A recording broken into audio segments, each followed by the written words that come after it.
أما فقلت عليك السلام يا ولدي ويا قرة عين وثمرة فؤاد. فقال لي يا أمه إني أشم عندك راية طيبة كأنها راية جد رسول الله. فقلت نعم إن جدك وأخاك تحت الكساء.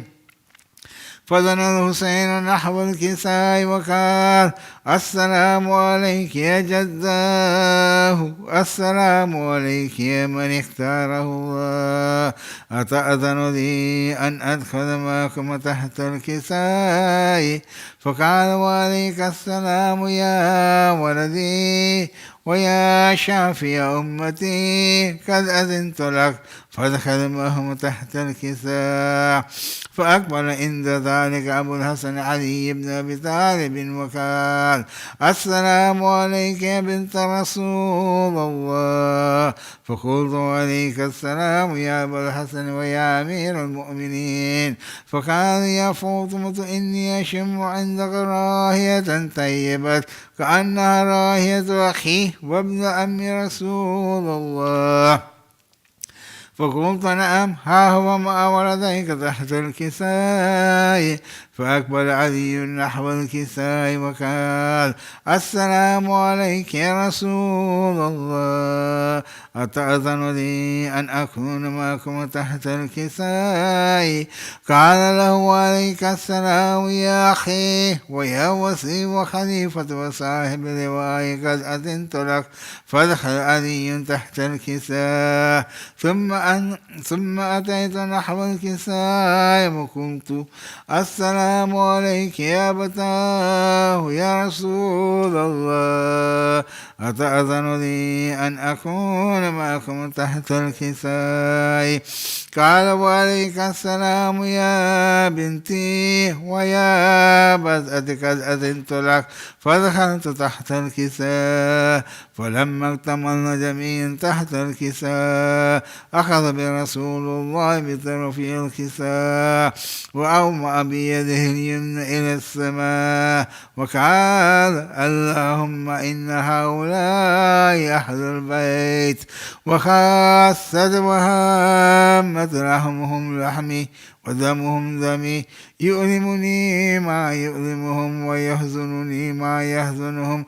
أنا هرب لمن حاربهم وسلم لمن سالمهم وعدو لمن آذاهم محب لمن أحبهم، إنهم مني وأنا منهم.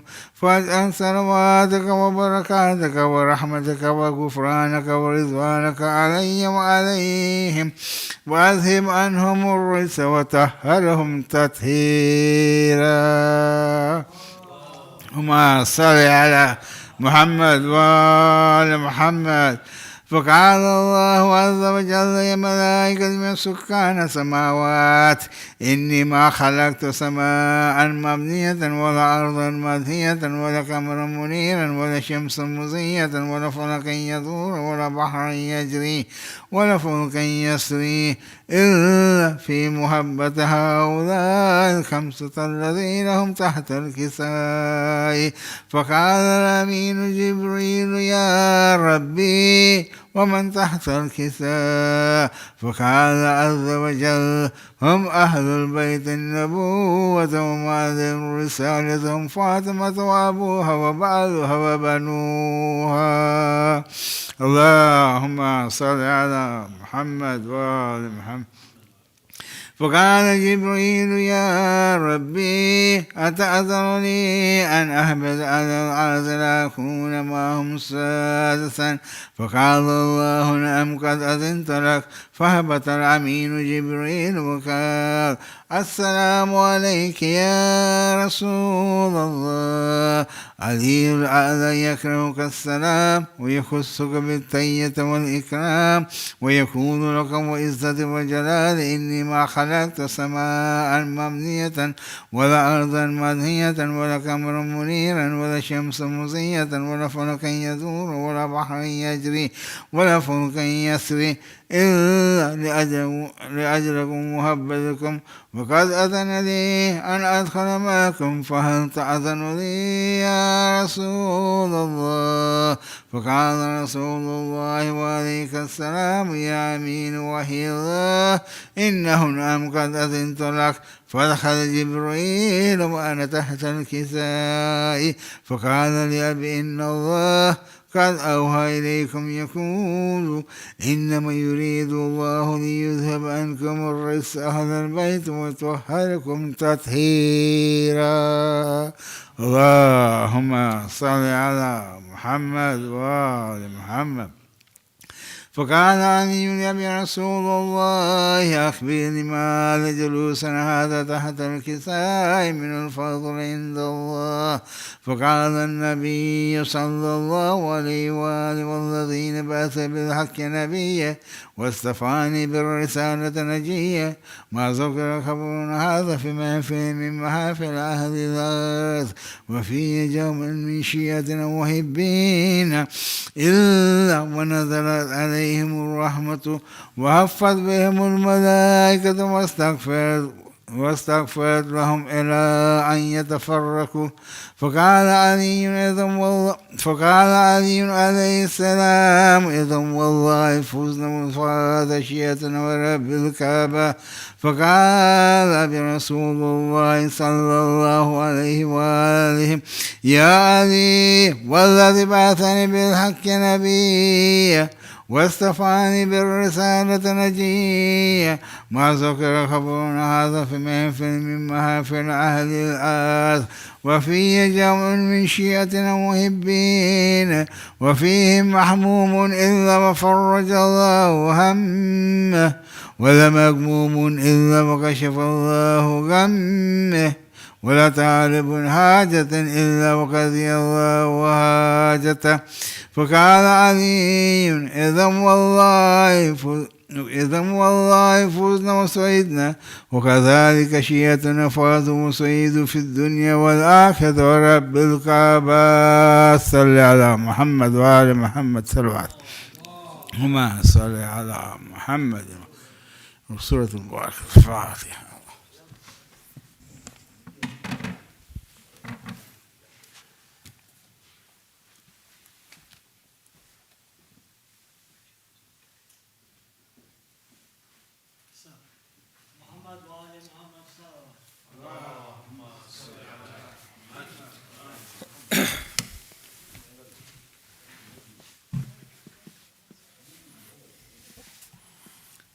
بر محمد و آل محمد صلوات.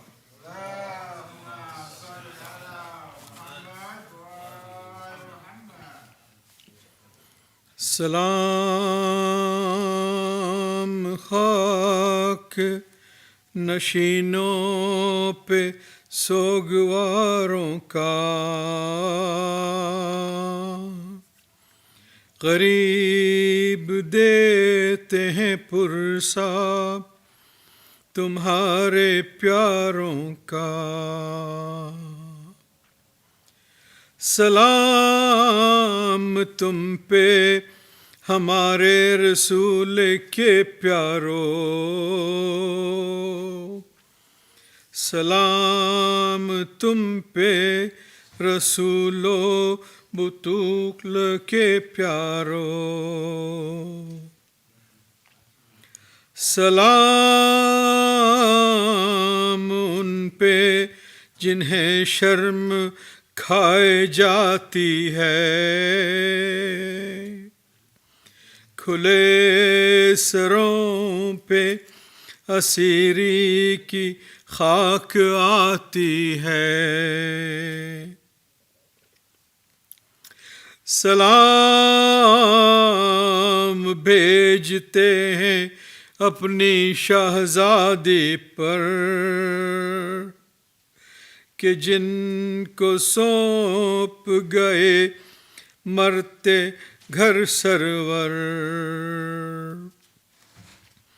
मुसाफिरत ने جسے بے بسی دکھلائی، نثار کر دیے بچے نہ بچ سکا بھائی، سکینہ بی بی تمہارے غلام حاضر ہیں، بجھے جو پیاس تو اشکوں کے جام حاضر ہیں، یہ سن یہ حشر یہ صدمے نئے نئے بی بی، کہاں پہ بیٹھی ہو خیمے تو جل گئے بی بی، زمین گرم یتیمی کی سختیاں بی بی، وہ سینہ جس پہ کہ سوتی تھی اب کہاں بی بی، جناب مادر بے شیر کو بھی سب کا سلام، عجیب وقت ہے کیا دیں تسلیوں کا پیام،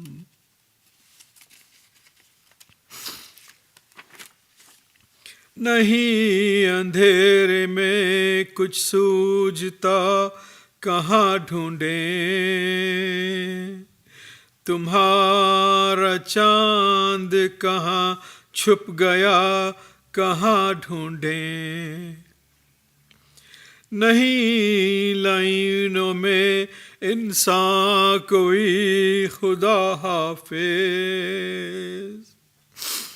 درندے اور یہ بیوار سے خدا حافظ، سلام محسن اسلام خستتاً لاشوں، سلام تم پہ شہیدوں کے بے کفن لاشوں، بچے جو اگلے برس تو ہم ہیں اور یہ غم پھر ہے، جو چل بسے تو یہ اپنا سلام آخر ہے، صلوات فاتحہ۔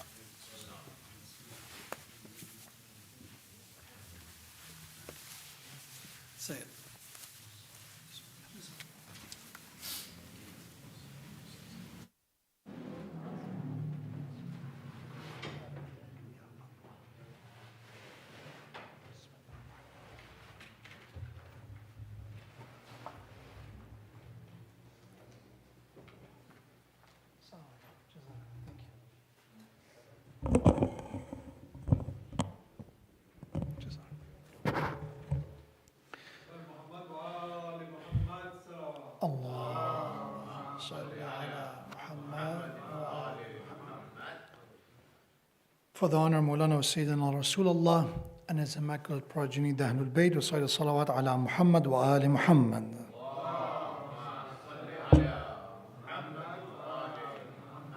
For the honor of our sixth Imam, Imam Jafar Sadiq alayhi salam, recite the second salawat ala Muhammad wa ali Muhammad.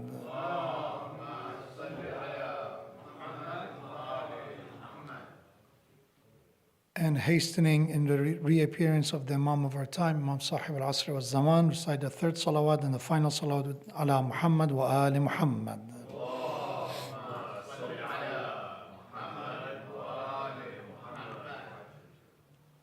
أعوذ بالله من الشيطان اللعين الرجيم بسم الله الرحمن الرحيم لا حول ولا قوة إلا بالله العلي العظيم الحمد لله الذي لا بداية له والدائم الذي لا نفاد له والأول الذي لا أول لأوليته والآخر الذي لا مؤخر لآخريته ثم الصلاة والسلام على خير خلقه وحبيبه حافظ سره ومبلغ رسالاته حبيب إله العالمين أبي القاسم المصطفى محمد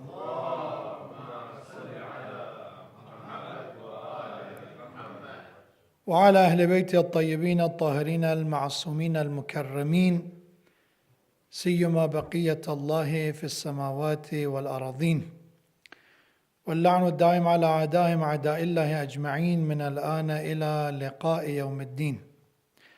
قال الله تبارك وتعالى في القرآن الكريم وقوله الحق وهو أصدق الصادقين ادع إلى سبيل ربك بالحكمة والموعظة الحسنة وجادلهم بالتي هي أحسن إن ربك هو أعلم بمن ضل عن سبيله وهو أعلم بالمهتدين آمنا بالله صدق الله العلي العظيم.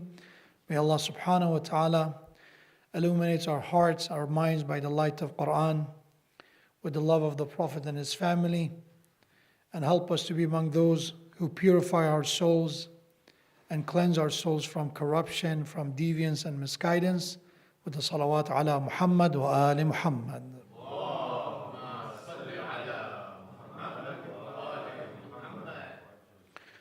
My condolences to Imam of our time, to all of the believers, to you, my dear brothers and sisters, on the arrival of the anniversary of the Shahada and martyrdom of our sixth Imam, the leader of the school of Jafari and Ahlul Bayt alayhim salam, the madhab of Ahlul Bayt's teacher, Imam Jafar ibn Muhammad al-Sadiq alayhi salatu wassalam. Allahumma salli ala Muhammad.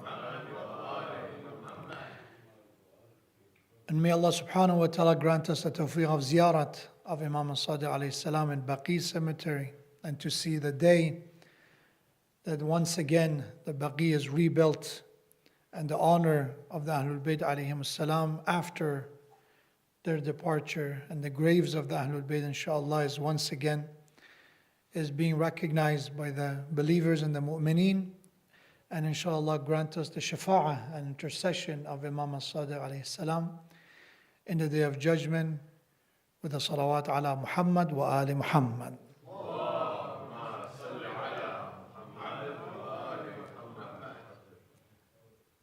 Imam al-Sadiq alayhi salatu wassalam was born in the year 80th after Hijrah, and the one Imam, aside from the Imam of our time, who lived the longest and had the opportunity to have 34 years of Imamat was Imam al-Sadiq alayhi salam, which his age of Shahada has been narrated as 67 or 68 years old. But what we know Imam al-Sadiq alayhi salam for is usually the narrations, the traditions, the ahadith. And it's been said that according to what we have reported and narrated from the Imam, around 20,000 quotes or narrations they survived from the time of Imam al-Sadiq alayhi salam. And it's not exaggeration if we say, if it wasn't because of the work of Imam al-Sadiq alayhi salam, we didn't have much in the sense of fiqh and jurisprudence, not much in the sense of tafsir of Quran, in the sense of akhlaq and ethics, and many other topics in the matter of our faith. We are in debt to the work of Imam al-Sadiq alayhi salatu wassalam. And of course, the work of the Imam alayhi salam, it would have been possible without the work of the previous Imams. And of course, we acknowledge that each of the Ma'asumin alayhim salam, like a very precise builder who's putting a brick upon another to make this progress possible, they made it possible for the Imam al-Sadiq alayhi salam to do what he did due to the work of his father, Imam Muhammad al-Baqir alayhi salam. And he was able to do what he did as a result of the work of Imam Ali ibn al-Hussein Zain al-Abidin. And of course, he was able to do what he did because of the sacrifice and the work of Imam al-Hussein, Imam al-Hassan, Imam Ali alayhi salam, and ultimately the Prophet of Allah, Prophet Muhammad sallallahu alayhi wa sallam.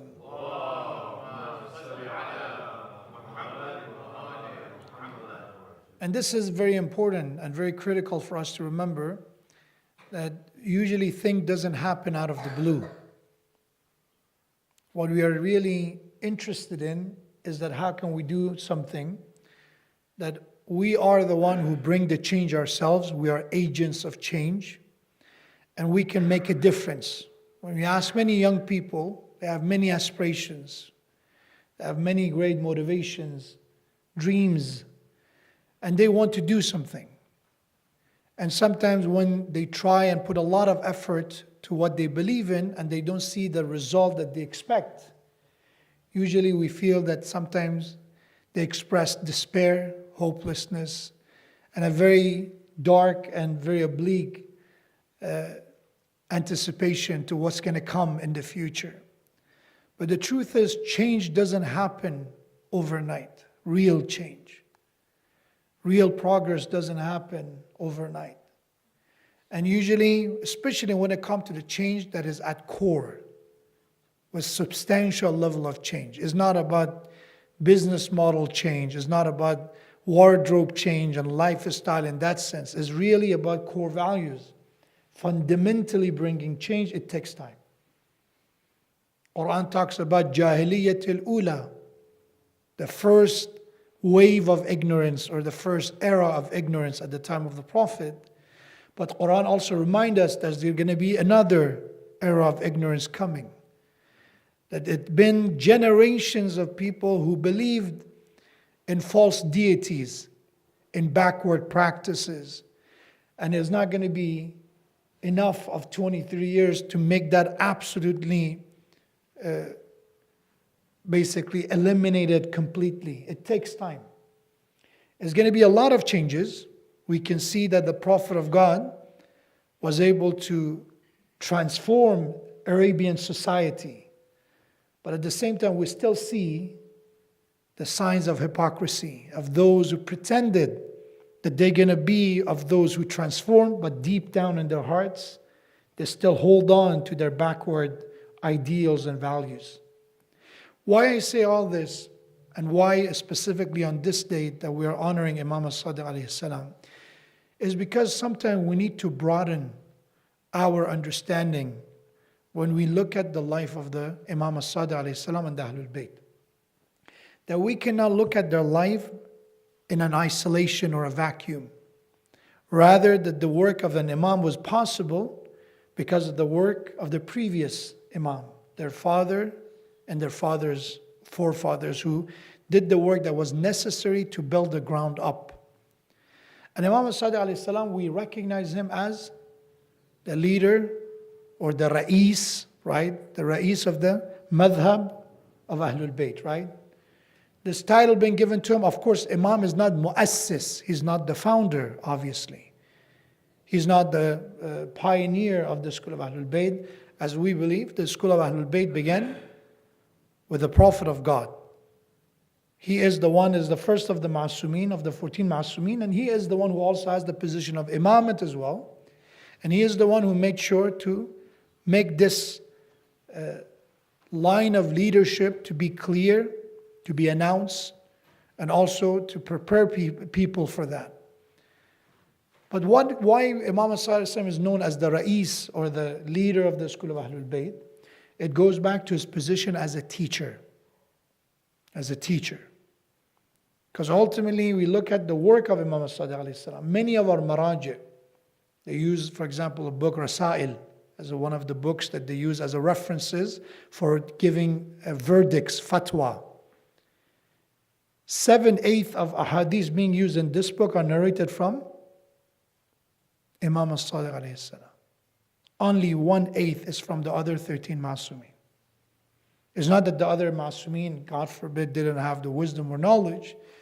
Rather, it was the ability to communicate, the ability to share that wisdom in a format and in a way that is going to survive. What is the topic tonight or today at this moment? And I'm going to take a few minutes of your time and I want you to take away something. And the topic is this: etiquette of discourse according to Imam Sadiq alayhi salam. To simplify this title, it means how should we engage when it comes to talking and conversation, or even if it's necessary, sometimes debate. And a term that is being used sometimes in an academic setting is discourse. In Arabic, the word for discourse is muhawara. Muhawara is the word that's come from conversation. And for that, Allah subhanahu wa ta'ala in the Quran reminds us of the importance of communication. So look at the word qulu in the Quran. Qul. When Allah subhanahu wa ta'ala asks His messenger, this is what you should communicate. Qul huwallahu ahad, right? Qul a'udhu bi rabbin nas. All those that Prophet of Allah has to communicate with others, or he has to communicate in that way and etiquette with Allah subhanahu wa ta'ala. But at the same time also is advising people that qulu qawlan sadida, that in your conversation, your etiquette of, one of the etiquette of conversation and discourse is you should speak strongly, firmly. In other words, do not say of things that you are not confident and you're not assured by. If you don't know something well, don't talk about it, at least in a form of a conversation. You can express that this is I don't know a lot about, but if you're going to express it as an idea, then you need to have enough understanding to be firm, to be solid and ground when you express your thoughts. In other words, when Allah says to Musa alayhi salam, even Musa alayhi salam has an etiquette of discourse when it comes to talking to Fir'aun. That when Allah said, you and your brother Harun go to Fir'aun, but when you are qulu lahu qawlan layyina, talk gently with him. In your approach with this man, who is the one that probably has a lot of delusion, maybe this is the right approach with him. And there's so much else that Quran talks about the importance of discourse. But from the Imam Sadiq alayhi salam, there's so much to learn. A lot to be learned. Why? Number one, Imam Sadiq is recognized as the leader of the school of Ahlul Bayt because this is the time that madhahib or the sects within Islam are now coming to kind of establishment. They're introducing themselves as a sect. That's why even by this day, when you look at the school of Ahlul Sunnah and the school of Ahlul Bayt, these are the two major schools of thought within Islamic theology. There are those who are still recognized by the sects of Hanafis, Malikis, Shafi. And who are these leaders coming from?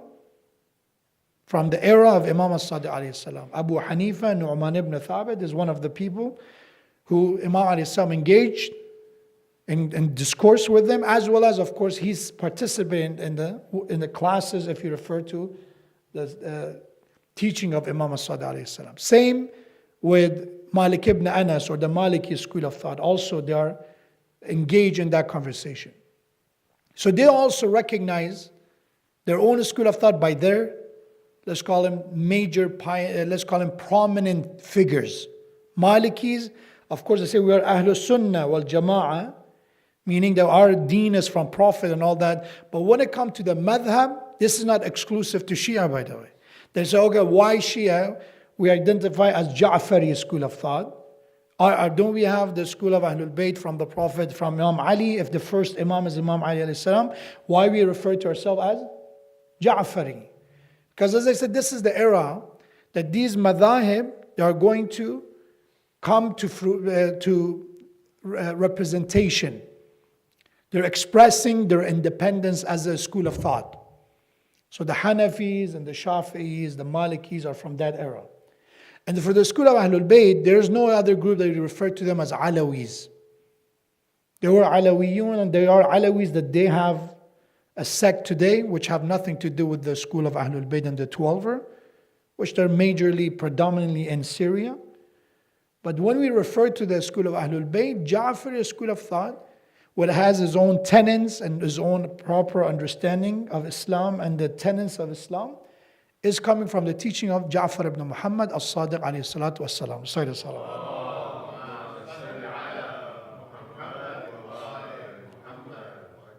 Not that Imam as-Sadiq alayhi salam, God forbid, is saying that, okay, previous Imams are not going to represent our school of thought. Rather, who is going to bring the light on Imam Ali alayhi salam and is going to revive that, unfortunately, a very distorted image of Imam Ali alayhi salam as a result of the work of Bani Umayyah?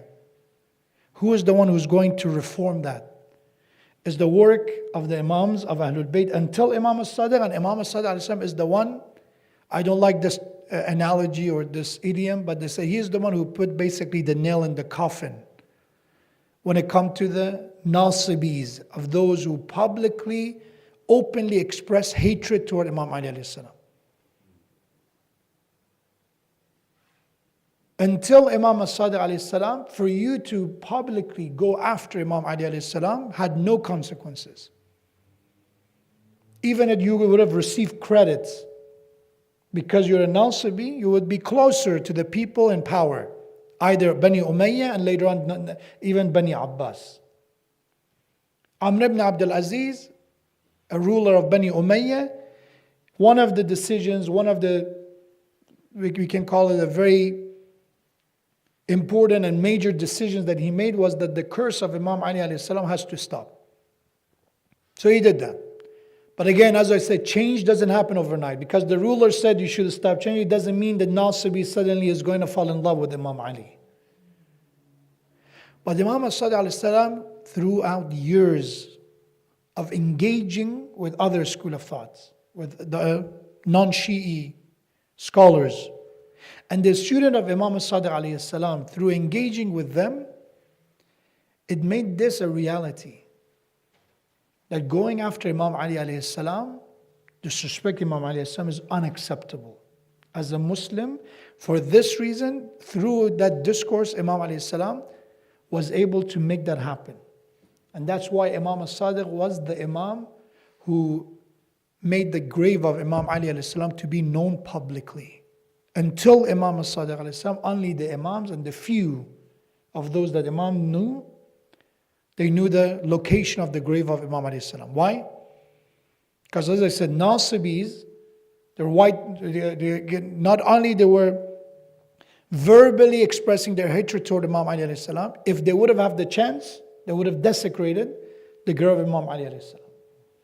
As we can see what many of these rulers and their supporters, what they did to the grave of Imam al-Hussein alayhi salam.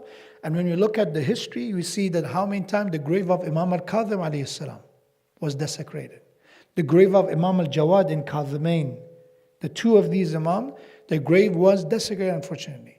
Not to the point that they were able to get to the body, but they started it. The amount of hatred is not something that we can deny. But Imam as-Sadiq was able to bring the hard work of the Ma'asumeen after Imam Ali alayhi salam, from Imam al-Hasan all the way to Imam Muhammad al-Baqir alayhi salam. And eventually now we know that society cannot express hatred to Imam Ali alayhi salam publicly and get away with it. Now masses are standing and defending the honor of Imam Ali alayhi salam. And even those who are Nasibis, they have to do what now? It's very ironic. The Nasibis, the one who are enemies of Ahlul Bayt, now they have to do taqiyya. They have to hide their hatred toward Imam Ali alayhi salam because of the shift in this discourse that the Imam as-Sadiq alayhi salam and the previous Imams, they brought to society, they brought to the Muslim Ummah. That the Nasibis cannot just openly express their hatred. They have to hide their hatred toward the Ahlul Bayt. What are the etiquettes of discourse that Imam as-Sadiq alayhi salam left that we can also benefit from? More than ever we need it. Why I say more than ever? Because within our communities, I've noticed that for people who want to ask questions, and sometimes people engaging in conversations, debates, is very common. And what is the best time to have a debate? Let's call it quote unquote discourse. What is the best time? Dinner time, food time. That is the time that, mashallah, all the major topics from the fiqh to the politic to any other related topic, people start having conversation. And this conversation sometimes, unfortunately, leads to unacceptable form of it. The ayah that I began my speech with, Allah subhanahu wa ta'ala, in Surah An-Nahl, verse 125, Allah said, "Ud'u ila sabil rabbika bil hikmah." O Messenger, when you call upon people, invite to the way of your Lord with wisdom. You should be smart about it. How to do it? You cannot just, say what you think it is. Wisdom is necessary. And of course, the Prophet of God, we believe he has the wisdom from Allah. But for us that we don't have that divine wisdom, it's important to learn from the Ahlul Bayt alayhi salam. وَالْحِكْمَةِ بِالْحِكْمَةِ وَالْمَوْعِظَةِ الْحَسَنَةِ. Second is a good advice. We engage people, we invite people toward Allah through hikmah, wisdom, and number two, good advice. And the third one, وَجَادِلْهُمْ بِالَّتِي هِيَ أَحْسَنُ. Allah said that if you're going to dispute with them, the word jadal, again, many mufassirin believe the word jadal, which is translated as dispute, also is being as a form of discourse as well. It is a form of conversation. It's not necessarily positive or negative, it's neutral. The word jidal, now we take it as negative depending on the context, but the word jidal is not necessarily negative. There is some form of jadal and jadal that could be negative and some could be positive. And that's why the Quran said, وَجَادِلْهُمْ بِالَّتِي هِيَ أَحْسَنُ. When you do jadal ahsan. Meaning that in your dispute, you have to do it in a manner that is best. There are jadal that is non-ahsan, that is sayyi'ah, that is wrong. There's a discourse that is acceptable and right and good, and there's a discourse that is unacceptable and wrong.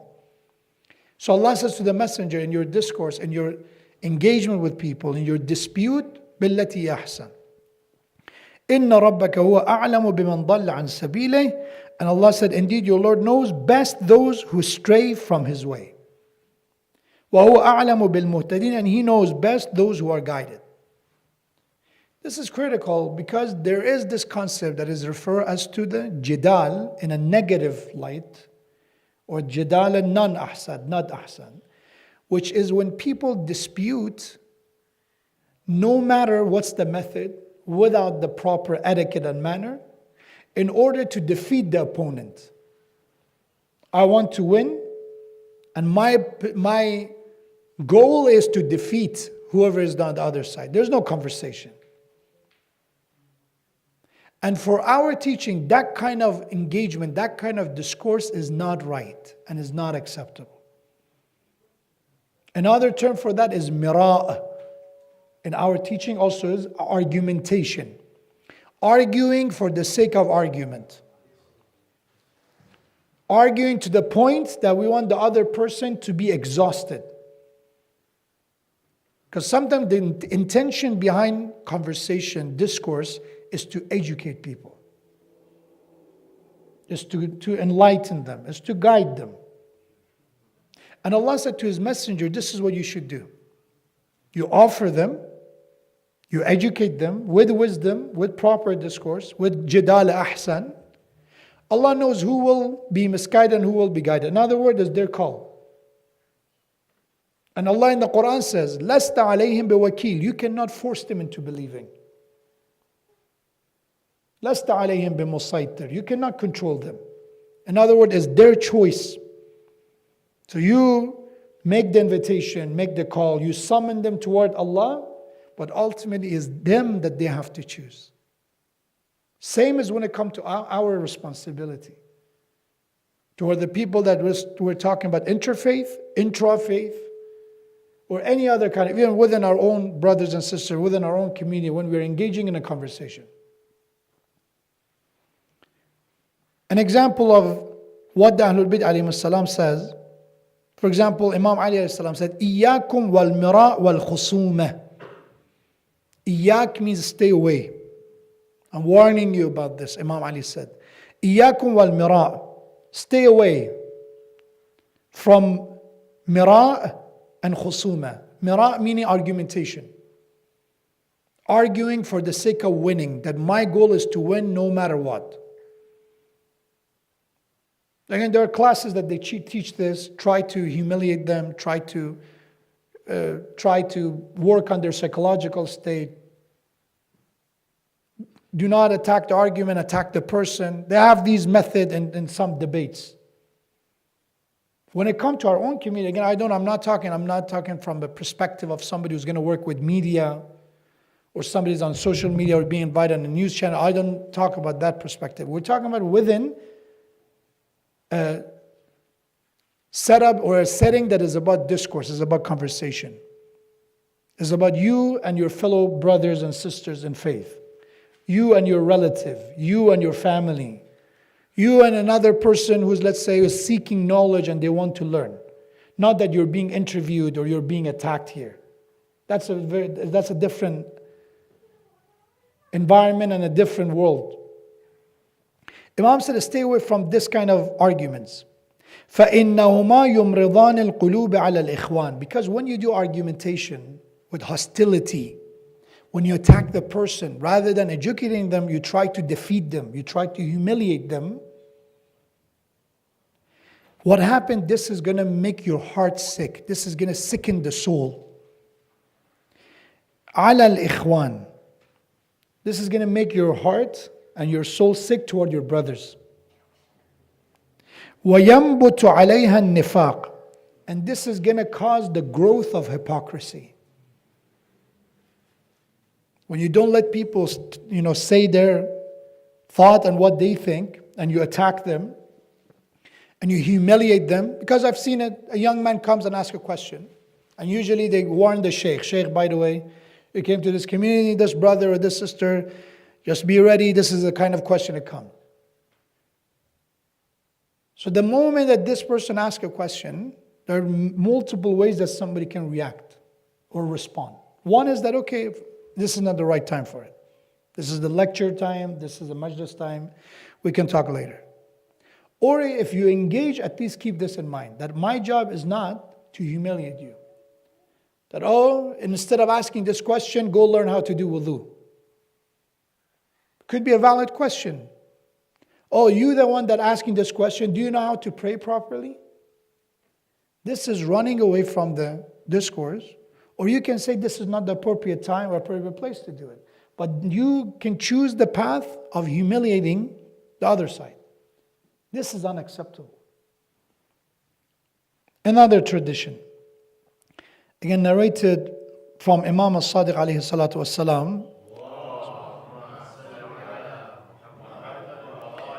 Imam said, إِيَّاكَ وَالْمِرَاء. Once again, stay away from mira. Stay arguing for the sake of argument. Somebody have a different opinion on a topic, and no matter how many times you try to teach them or explain it to them, they stay underground. At that point, you said, okay, I think I already said what I have to say. Shouting what you think is not going to change that. Screaming is not going to change that.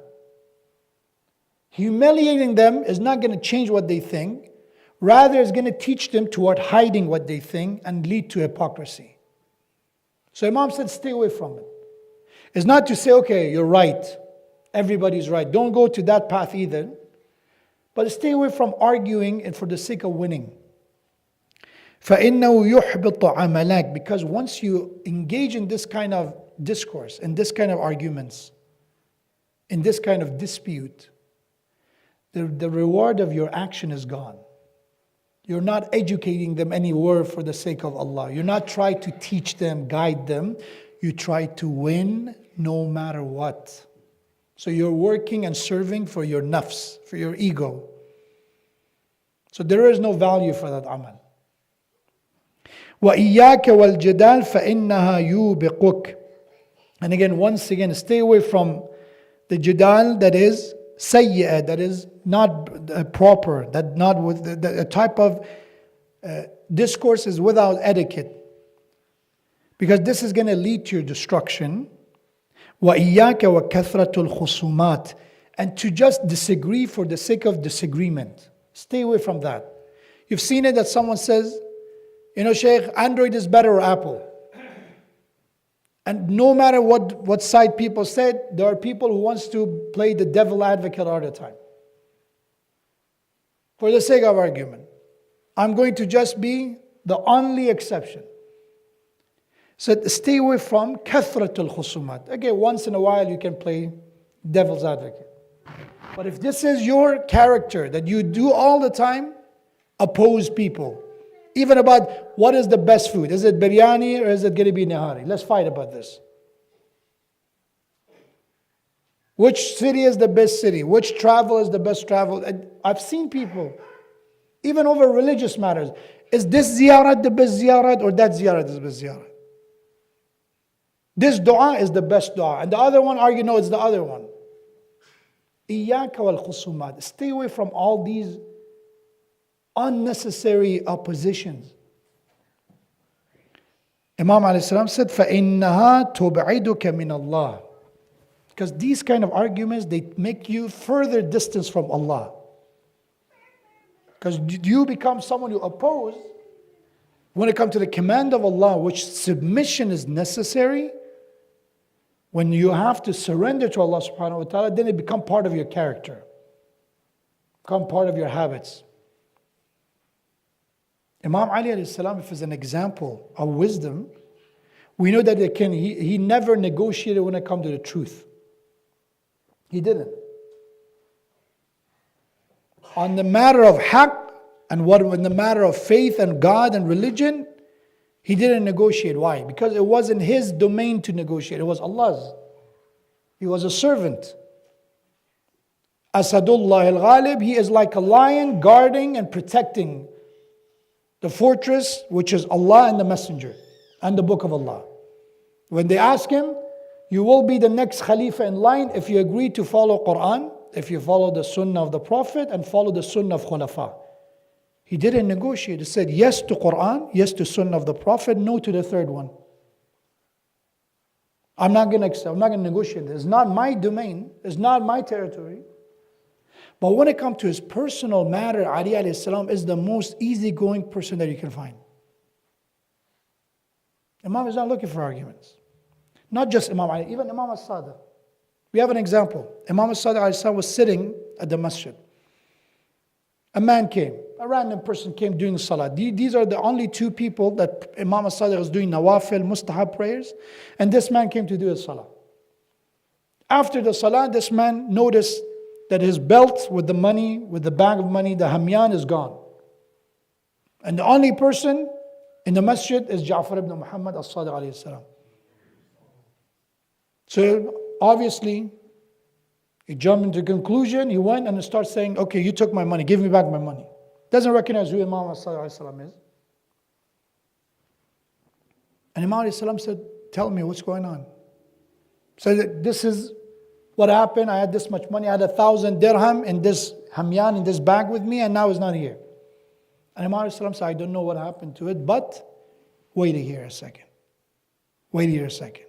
And Imam al-Salam leaves and come back and give him a bag with 1,000 dirham. And he leaves.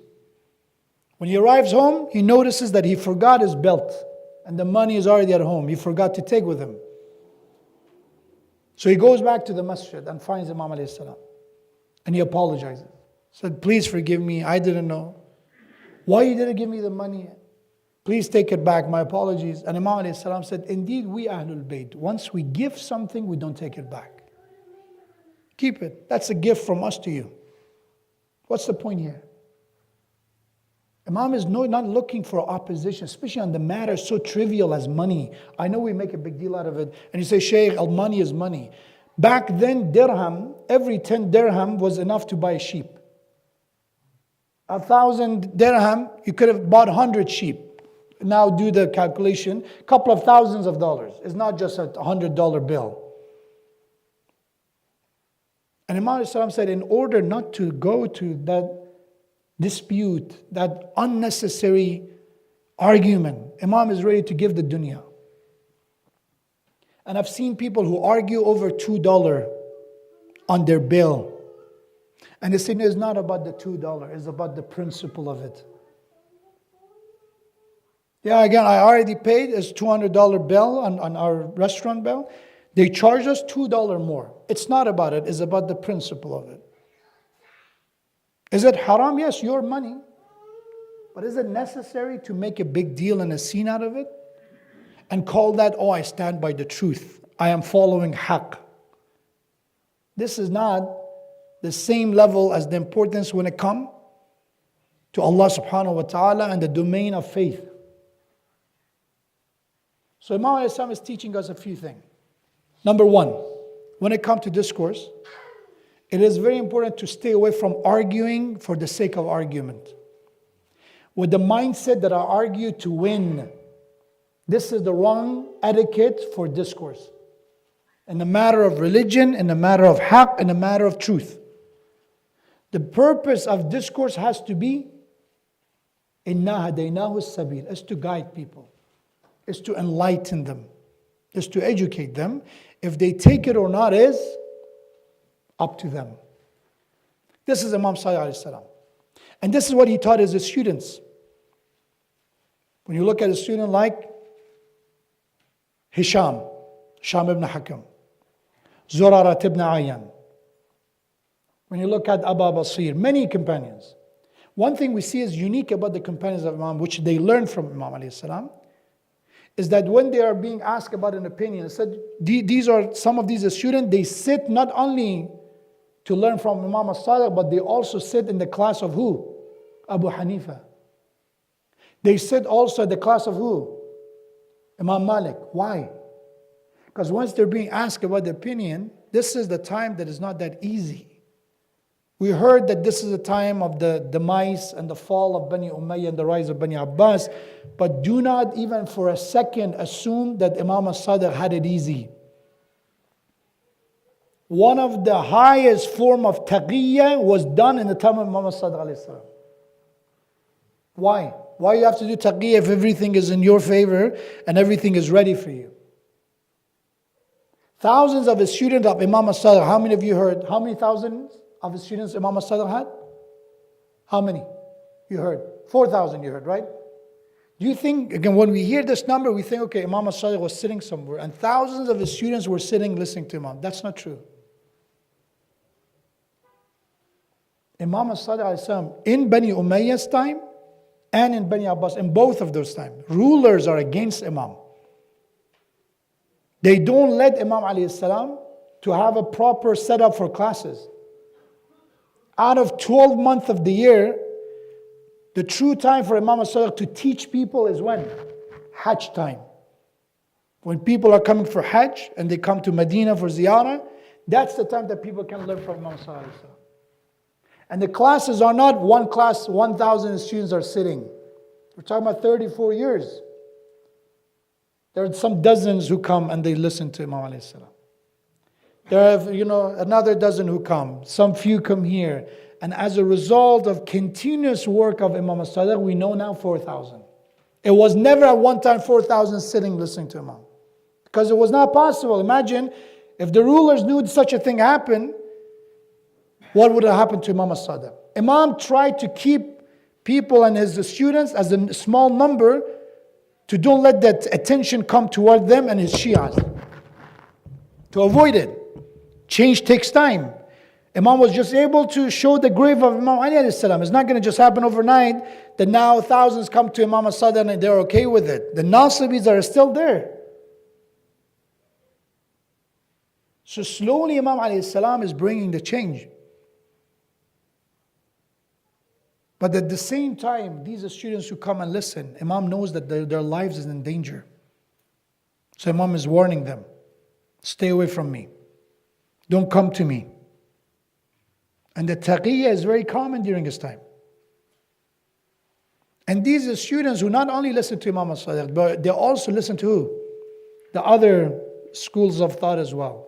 Where they're being asked, they said, okay, this is what Malik says, Imam Malik. This is what Abu Hanifa says, and this is what Jafar ibn Muhammad says. Now go take it. Because many people are not ready for it. The Shias, okay, they come and listen. The taqiyya of the Imam is against the rulers, number one. Is against jealous family members who are people from Sadat who unfortunately are enemies of Imam al-Sadiq. That's the second problem.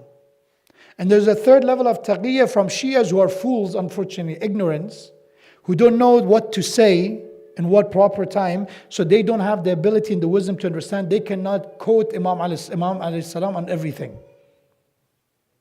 Different layers. But Imam still engages in discourse with them. In a small circles, in a small numbers. Sometimes Imam said, okay, there are 80 people. Imam said, come 2 at a time, not more. So don't think that Imam had it easy. Suddenly everything opened up. Suddenly the time and place was right. Yes, there was a moment of breathing room a bit between the collapse of one and the rise of another, but the collapse of one led to the rise of more vicious dynasty, which is Bani Abbas. More treacherous dynasty, which is Bani Abbas. You know why the Shahada of Imam Sadiq? I'm going to recite Musibah in a few minutes. We don't have a lot of history about the Shahada of Imam Sadiq. You know why? Because Bani Abbas are not like Bani Umayyah, who are very open about their plots and plans against Ahlul Bayt. We just know that somehow, some way, they poisoned Imam. There are multiple historical opinions on this. That, again, even one of them is that some close people to the Imam were used to poison the Imam. Another is that the advisor of the Mansur al-Dawaniqi poisoned them. But eventually they used poison, a very secretive way to deal. So in discourse, it's important not to fall into mira'. Do not argue with people if they don't want to. It's very, very critical. Do not fall into jidal, a dispute that the reason for you is to win, to prove yourself that you're right. You know, Hisham was not a Shia at the beginning. Hisham ibn Hakim is a young companion of Imam, but he's the one that Imam alayhi salam praised him in many occasions. Maybe inshallah if I come in the future, we can talk about Hisham and the kind of this very honorable figure in the history of Shia. A man of debate. If you want to send somebody to debate, Imam said, go, Hisham, go debate them. You know, Imam is under surveillance, so he cannot put himself out there as much. What would he do? He sent his students. And how knowledge of the Imam become well known? If Imam is under constant surveillance? People said, look at the students of Jafar ibn Muhammad, how knowledgeable they are. Imagine who is their teacher, who is their master. If this is the students, look at the teacher. So Hisham was not a Shia. He's someone who read the books of Aristotle, Plato. At that time, that era is the era of many books are translated into Arabic. Greek philosophers, many thinkers are coming. He's someone who reads everything. He's very interested. Until he comes to his uncle, who is a companion of Imam al-Sadiq, and he said, I want to talk to your Imam. I talked to many of these well-known scholars and knowledgeable people. I want to talk to him. Longest story short, he comes and talks to Imam alayhi salam, and Imam asks him a question. This is my point about discourse. After Imam asks him a question, which is a question to provoke him thinking, to lead him to thinking, he pauses for a while. Everyone is waiting for him to say something. And this is what he says. He said, is it okay if I take a few days to go and ask around about your question and then come back to you? And Imam said, yeah, go, take your time. He goes, he asks around, he do his research, he come back, and then the Imam talk to him, give him another one. Eventually it comes to a point that he says, I'm not going to go anywhere else. I found a source of knowledge. But Imam doesn't force him. It's okay, you want to go around, go. Look at the debates that we have on TVs, on YouTubes and all that. If it's a Shia Sunni debate or any other form of debate, what kind of debate are they? Say it right now. Right now. What is it? The speaker corner? If you've seen them? Right now. Say it. Has none of the etiquette of discourse. Because if you say the truth, go do your research. We're not going to here to trick you. We're not going to here just to have a show. We're here to guide people. And if that's the intention, if that's the proper direction for the discourse, it will lead to fruition, as it did with Imam al-Sadiq. Thousands of people were honored to be labeled as the student of Imam al-Sadiq. Inshallah, we'll continue this hopefully at another time, because I believe for Imam al-Sadiq, we refer to, again, our fiqh, our jurisprudence, our ahkam, our legislations, everything we are known as Ja'fari. And how can we call ourselves Ja'fari and don't know enough about Imam Jafar Sadiq? There's more to be said. But we should learn that on discourse with our own fellow community members. And avoid some topics. There are some topics in discourse that have no khair for dunya or akhirah. Recognize that this topic is not beneficial. What should I do? Walk away. If somebody said, oh, you're scared, they tried to intimidate you. Oh, you're scared, you run away from this. I said, yeah, I'm scared. I didn't claim I know everything. There is no pride here to that level that you think you can hurt. My point was to learn, engage in this discourse, to share with you something that I know. And hopefully if you have the truth, I get it from you. But if there's nothing there, it's going to be lagh, it's going to be a waste of time. May Allah, by the honor of Imam Sadiq alayhi salam, help us to learn the proper etiquette of discourse, conversation, the proper etiquette of how to deal, how to engage people. Those who have questions, even those who have different opinion, those who are opposition, have a proper way of dealing with them, inshallah. For the honor of Imam Sadiq, recite a salawat.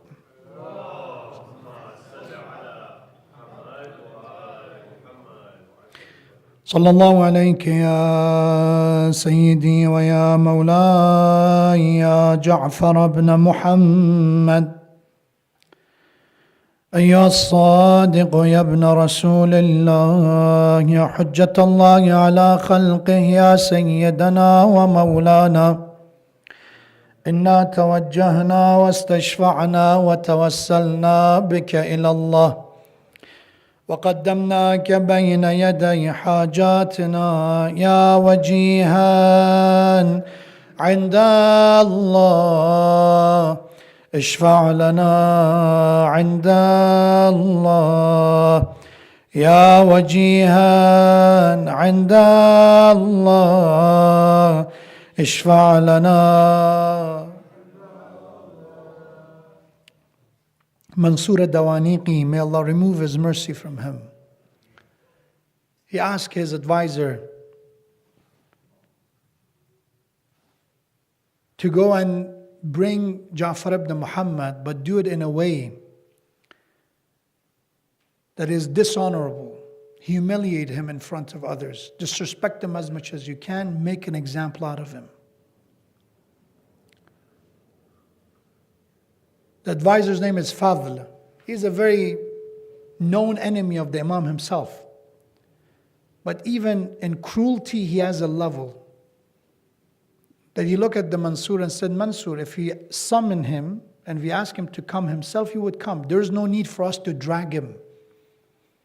There's no reason for us to disrespect him. And Mansur got very furious and angry. He said, I told you to do it the way I do it, otherwise I'll do it to you. So we had that father come. Imam alayhi salam comes to the door and he said, Mansur summoned you. And Imam said, okay, let me go get ready. I'll come with you. He said, I have orders to don't let you get ready. I have to take you this way, without wearing shoes, without wearing ammama, without wearing abba. And imagine this is the time that Imam alayhi salam is in his 60s. White hair, white beard, that even among the non-believers, elders have respect. Even kuffar will respect the elders. But these so-called khulafa, intentionally they wanted to disrespect the Ahlul Bayt. And Imam said, okay, I come with you. And Imam notices that Fadl is a bit upset and said, what's going on? And look at the Imam, that he even cares for the enemy.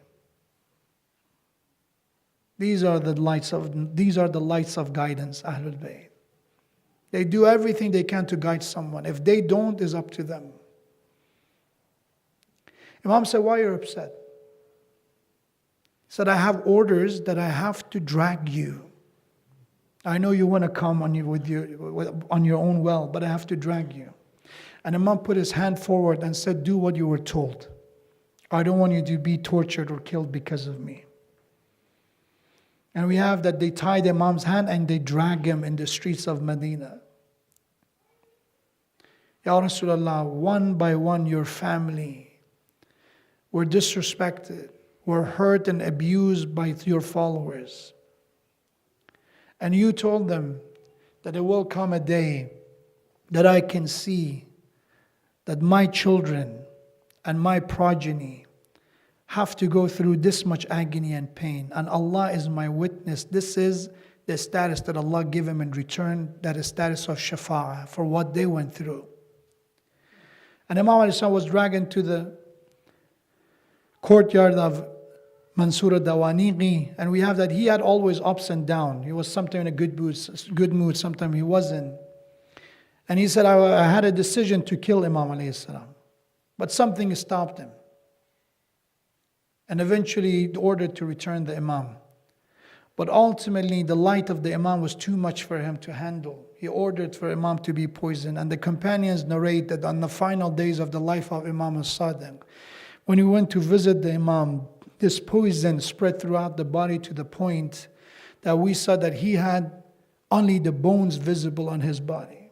What this poison did to the Imam alayhi salam, that we can see the head of the Imam, but the body was melting away. But this Imam is the one who advised us that if you cry for any musibah, then cry for my Jad and for my father Abu Abdullah. As his grandson Imam al-Ridha said to Yabna al-Shabib, in kunta bakiyan li shay'in fabki lil-Husayn. If you want to cry for anything, then cry for Abu Abdullah. That's why when it comes to the musibah of any Imam, we connect that musibah to Abu Abdullah Hussain. It's not that the musibah of the Ahlul Bayt is not painful, is not enough to be said. Is the advice of the Ahlul Bayt themselves that if you are talking about our musibah, you have to go and talk about the musibah of Abu Abdullah Hussain. We have that he would ask a poet in secrecy, come to the house of Imam al-Sadiq, and Imam would ask his children, his daughters, his family to sit on one side, and he would himself sit on the other and ask the reciter to recite the musibah of Abu Abdullah. And as he would say the salam to Abu Abdullah, Imam would cry loudly, and then he would look at his children and said, my family, cry for your father, your grandfather Abu Abdullah.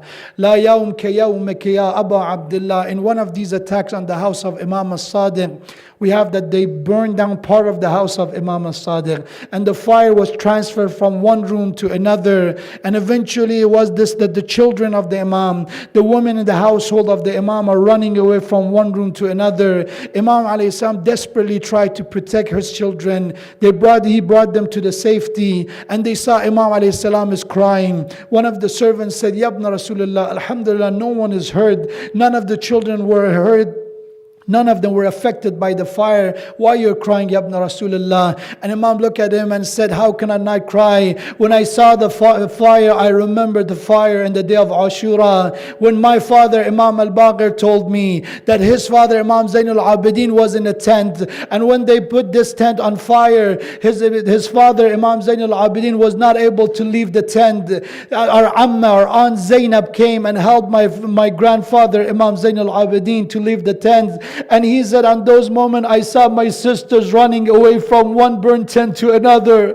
My Aunt Zainab and Kulthum are running away from one place to another. And we have that they come to me and said, you are the Imam in line. After the Shahada of Abu Abdullah, Imam al-Sajjad is the Imam. What should we do, Yabna Rasulullah?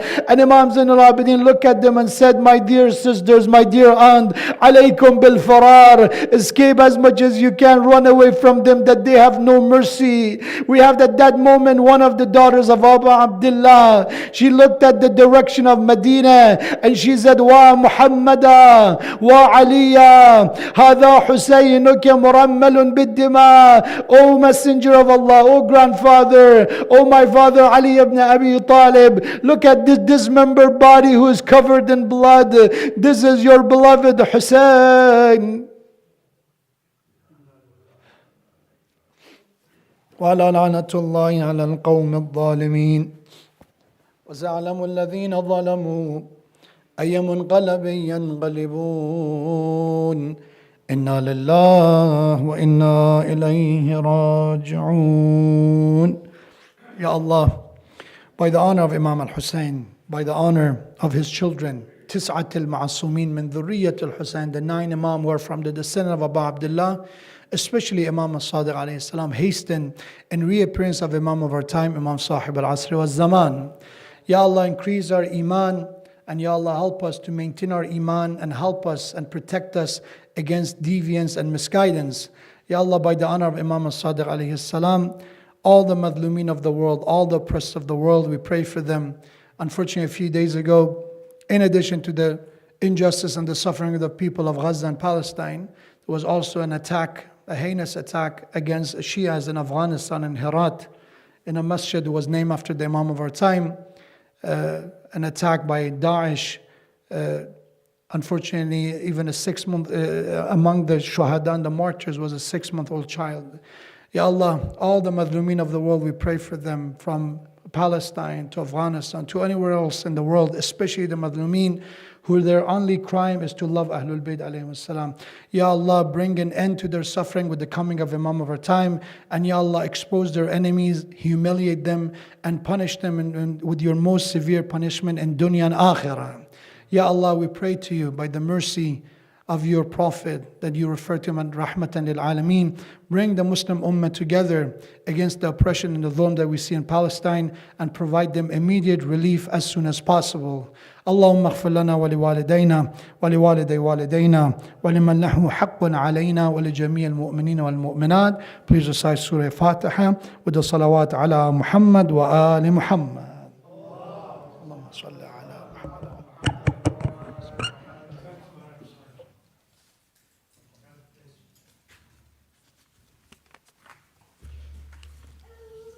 ومحمدا ومصيبتا ومحمدا ومصیبتا عالِ مصطفیٰ پہ ظلم یہ جفا گر کا گر لٹا خیمہ تک جلا آلِ مصطفیٰ پہ ظلم یہ جفا و محمدا و مصیبتا و محمدا و مصیبتا آلِ مصطفیٰ پہ قبر تک نہیں ایک جاں ہوئی کوئی ہے نجف شام میں کوئی قبر تک نہیں ایک جاں ہوئی کوئی ہے نجف شام میں کوئی کاظم یوں جدا جدا آلِ مصطفیٰ پہ ظلم یہ جفا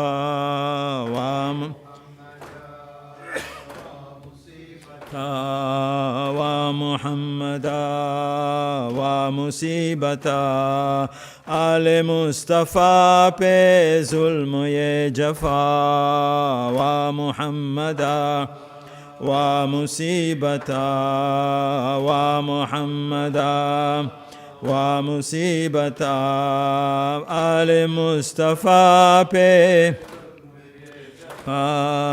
جو امیر مومنین کا اس پہ ہو یہ ظلم و مصیبتا جو کہ ہو امیر مومنین کا اس پہ ہو یہ ظلم و مصیبتا سر تو دکرے ہو در ذکر خدا آلِ مصطفیٰ بے ظلم و محمدا و مصیبتا و محمدا و مصیبتا آلِ مصطفیٰ پہ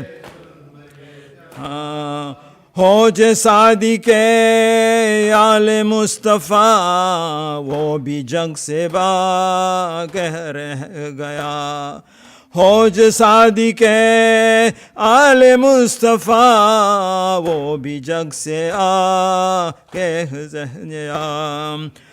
میں آگے کیا کہوں حضرت آلِ مصطفیٰ پہ ظلم یہ جفا ومحمدا ومصيبتا ومحمدا ومصيبتا آل مصطفیٰ پہ ظلم یہ جفا گر کا گر لٹا خیمہ تک جلا آل مصطفیٰ پہ ظلم یہ جفا ومحمدا ومصیبتا ومحمدا ومصیبتا آل مصطفیٰ پہ ظلم یہ جفا. سورة المباركة الفاتحة.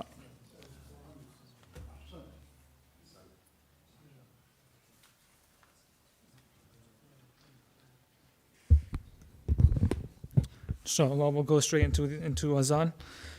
إن الله ملائكته يصلون على النبي يا أيها الذين آمنوا صلوا عليه وسلموا تسليما.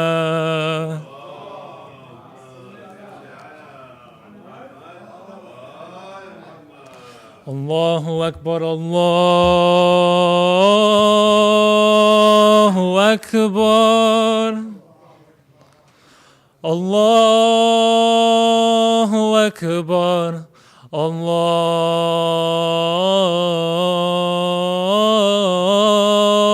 الله أكبر.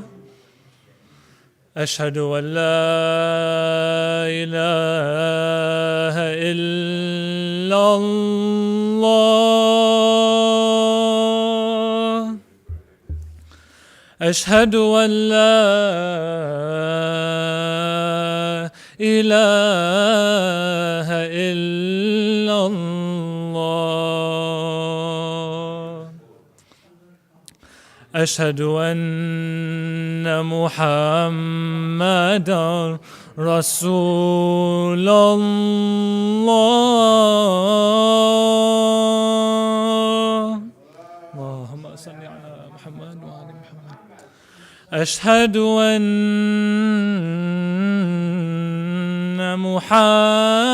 محمدا رسول الله.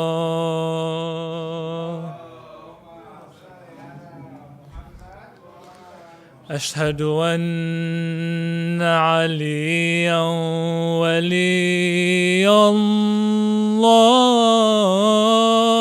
الله. أشهد أن مولانا أمير المؤمنين وإمام المتقين عليا حجة الله.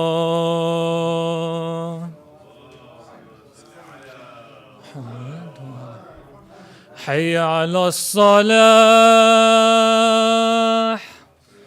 حي على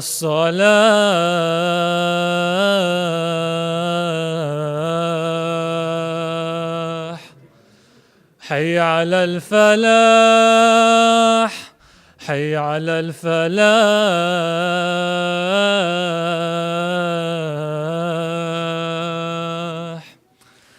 حي على خير العمل حي على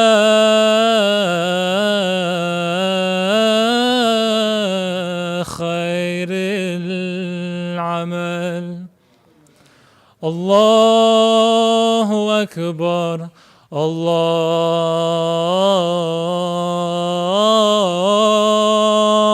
أكبر. لا إله إلا الله. لا